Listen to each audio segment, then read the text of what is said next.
صلی اللہ علیہ وآلہ وسلم نے صلی اللہ علیہ محمد امیر المومنین کو خیبر فتح کرنے کے لیے روانہ کیا. پورا واقعہ حضرات کے پیش نظر ہے، بخاری میں بھی موجود ہے اور بھی دوسری کتابوں میں موجود ہے. یہ اور بات ہے کہ بخاری نے اس کو ٹویسٹ کر دیا ہے، اور وہ جملے کے جن سے ان کے بزرگوں کی کسر شان ہو رہی تھی یا ان کی حقیقت کے بھانڈے پھوٹ رہے تھے، اس کو بخاری نے نکالنے کی کوشش کی. لیکن ایک جگہ سے نکالو گے، دوسری سینکڑوں کتابیں موجود ہیں جن میں پوری روایت موجود ہے کہ حضور نے اعلان فرمایا لَأُعْطِيَنَّ الرَّأْيَةَ غَدًا رَجُلًا كَرَّارًا غَيْرَ فَرَّارٍ يُحِبُّ اللَّهُ وَرَسُولُهُ وَيُحِبُّهُ اللَّهُ وَرَسُولُهُ. باقاعدہ کتابوں میں درج ہے کہ پہلے حضور صلی اللہ علیہ وسلم نے مختلف صحابہ کو بھیجا اور وہ گئے خیبر فتح کرنے کے لیے. سرداری کا شوق تھا، وہ شوق حضور نے پورا کر دیا، لشکر کا عالم دے دیا. جس شان سے گئے تھے اس سے دوبالا شان سے واپس آ گئے. اور پھر کتابوں میں باقاعدہ صاف صاف درج ہے کہ ابو بکر کو بھی بھیجا، عمر کو بھی بھیجا، سب کا نام باقاعدہ طور پر کتابوں میں درج ہے کہ حضور صلی اللہ علیہ وسلم نے ان سب کو بھیجا کہ کسی کے دل میں سرداری کا شوق رہ نہ جائے. مگر گئے اور پلٹ کے آئے، اور جب پلٹ کے آئے تو جو کتابوں میں درج ہے وہ یہی ہے کہ جو سردار لشکر تھا وہ لشکر کو بزدل بتا رہا تھا، اور جو لشکر تھا وہ سردار لشکر کو بزدل بتا رہا. سردار کہہ رہا تھا کہ لشکر بھاگا، لشکر کہہ رہا تھا کہ سردار بھاگا، اور دونوں بھاگے. تو یہ سلسلہ یوں ہی چلتا رہا.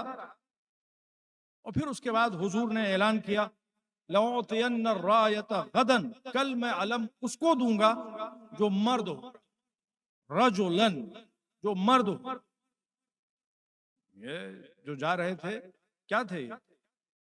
دنیا کی نظر میں یہ مرد تھے، مگر اللہ کی نظر میں جسے مرد کہا جاتا ہے وہ کوئی اور ہوتا ہے. اللہ کی نظر میں مرد وہ ہوتا ہے کہ حق پہ بات آ جائے تو یا جان دے کے آئے یا جان لے کے آئے.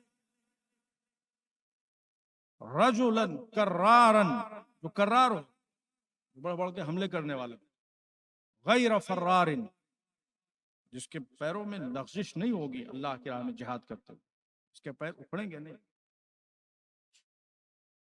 وہ اللہ اور رسول کا عاشق ہوگا اور اللہ اور رسول اس کے عاشق. تو جب حضور نے یہ اعلان کیا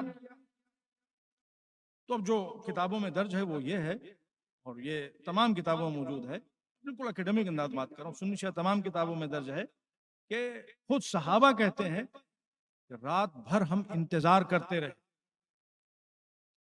کہ علم کل ہم کو مل جائے. مگر جب صبح ہوئی تو رسول اللہ صلی اللہ علیہ وسلم نے مجمع پہ نظر ڈالی، سب آ کے پہلے ہی کھڑے ہو گئے. اور اب ظاہر ہے کہ آپ نفسیات جب اتنی تڑپ تھی کہ علم ہم کو مل جائے تو جو تھوڑا پستہ قد ہوں گے وہ اچھل رہے ہوں گے، کوئی ادھر سے ادھر آ رہا ہوگا، کوئی ادھر سے ادھر آ رہا ہوگا کہ رسول اللہ کی نظر ہم پہ پڑ جائے، ایسا نہ ہو کہ ہم چھوٹ جائیں اور ہم کو رسول اللہ دیکھ نہ سکیں اور اس کی وجہ سے یہ سعادت ہم کو نہ مل سکے. بہرحال رسول اللہ نے پورے مجمع پہ نظر ڈالی اور اس کے بعد آپ نے پوچھا علی کہاں؟ اب جیسے علی کا نام سنا ہوگا، جو دل کی کیفیت ہوئی ہوگی آپ اس کا اندازہ خود ہی لگا سکتے. امیدوں پہ پانی پھر گیا ہو. اچھا یہ بھی اتفاق کی بات ہے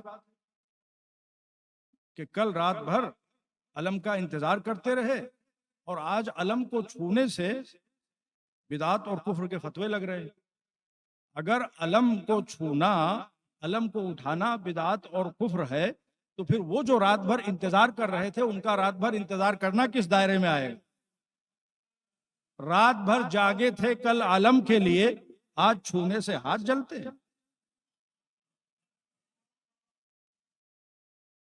معاملہ یہ ہے کہ جب اس علم کو دیکھتے ہیں تو وہ خیبر والا علم تازہ ہو جاتا ہے.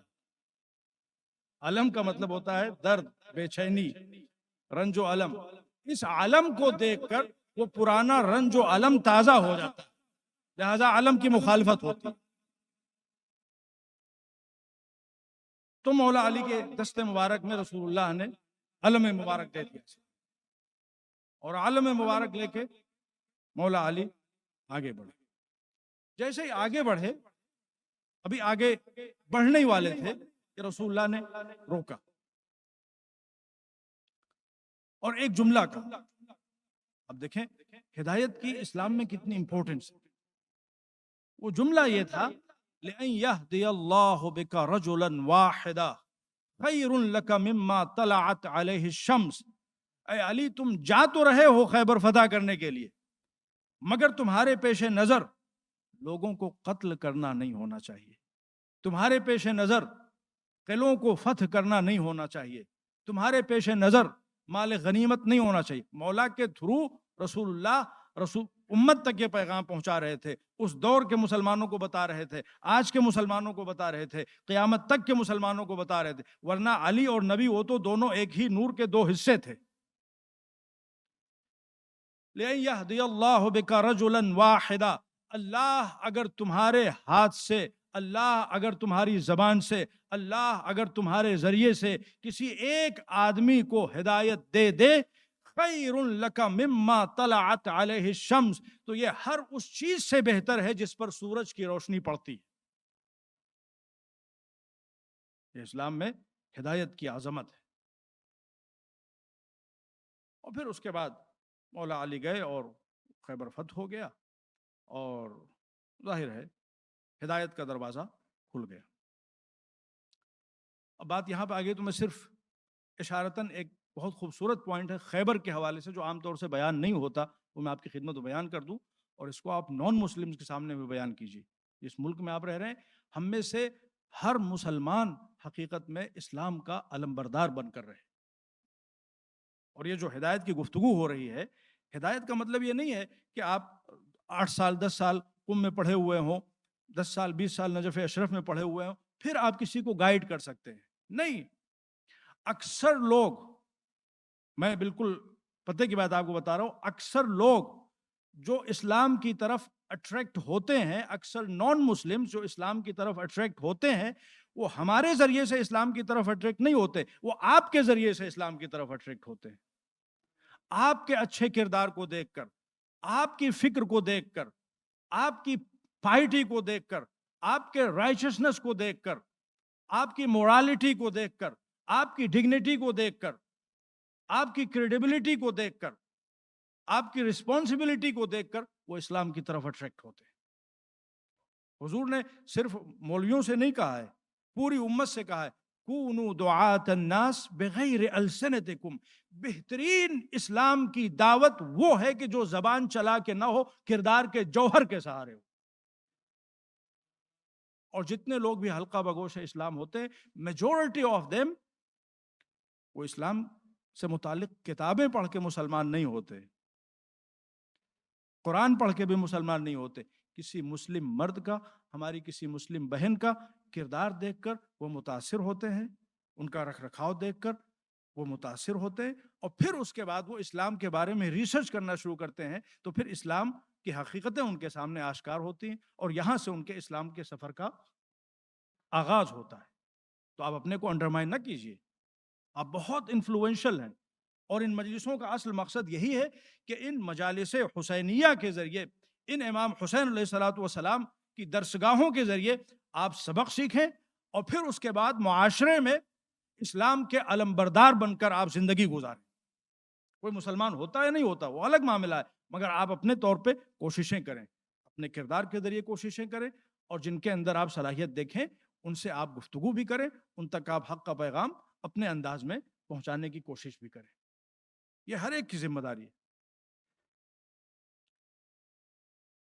تو عزیزان محترم، خیبر کے حوالے سے ایک بات جو عام طور سے بیان نہیں ہوتی، نہایت پوائنٹ کی بات ہے کہ جب خیبر کو حصار میں لیے ہوئے تھے ان کی سازشوں اور خیانتوں کی وجہ سے، تو ایک شیپرڈ، ایک چرواہا وہ خیبر کے باہر تھا، ظاہر سی بات ہے جانوروں کو چرانے کے لیے وہ بہت دور گیا ہوا تھا کہیں، تو جو وہ پلٹ کے آیا، کبھی کبھی ایک ایک ہفتے بعد لوگ پلٹ کے آتے تھے، دو دو ہفتے بعد پلٹ کے آتے تھے، ایک ایک مہینے بعد پلٹ کے آتے تھے، جانوروں کو لے کے وہ یہاں وہاں چرا رہے ہیں، اس چراگاہ میں چرا رہے ہیں، یہاں سے آذوقہ ختم ہو گیا دوسری چراگاہ لے کے چلے گئے، تو پتہ نہیں کب کا نکلا تھا، وہ پلٹ کے آیا تو دیکھا تو یہاں پہ پورا نقشہ ہی بدلا ہوا ہے، ایک پورا لشکر ہے اور وہ خیبر کے قلعوں کو گھیرے ہوئے. ایک قلعہ نہیں تھا خیبر میں، بہت سے قلعے تھے. جو سب سے بڑا قلعہ تھا وہ قلعہ قموس تھا جس کو مولا نے فتح کیا تھا، ورنہ بہت سے دوسرے چھوٹے موٹے قلعے موجود تھے. تو اب وہ ہکا بکا رہ گیا کہ ماجرا کیا ہے. اور پھر اس کے بعد میں جب اس نے رسول اللہ کے ساتھیوں کو دیکھا اور ان کی عظمتوں کو دیکھا، ان میں جو نیکوکار تھے، پارسا تھے، متقی تھے، پرہیزگار تھے، ان سے بات چیت کی تو وہ اسلام سے متاثر ہو گیا اور وہ حلقہ بگو سے اسلام ہونا چاہتا ہے.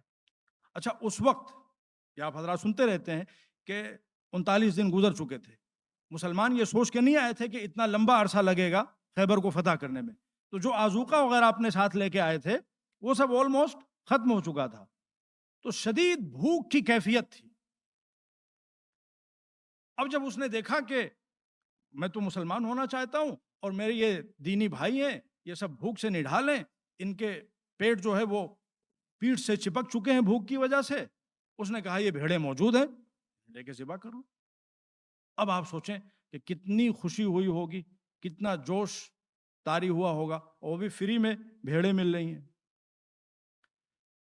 اب وہ کوئی بھیڑ کو اٹھا کے ادھر جا رہا، کوئی بھیڑ کو اٹھا کے ادھر جا رہا. رسول اللہ تک یہ بات پہنچی.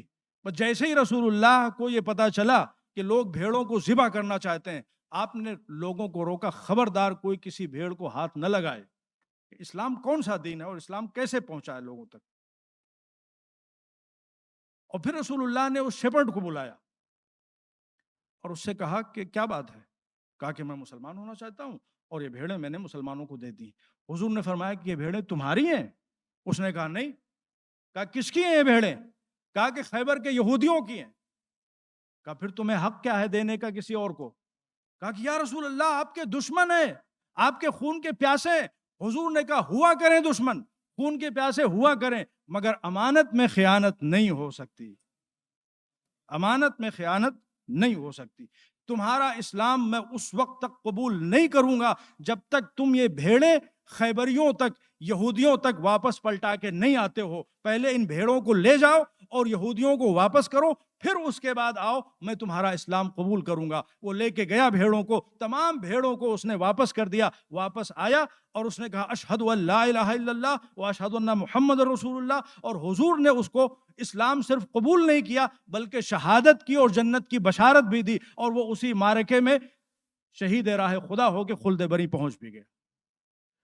یہ اسلام ہے کہ ایسے موقع پہ بھی امانت میں خیانت نہیں ہو سکتی. بہرحال تو یہ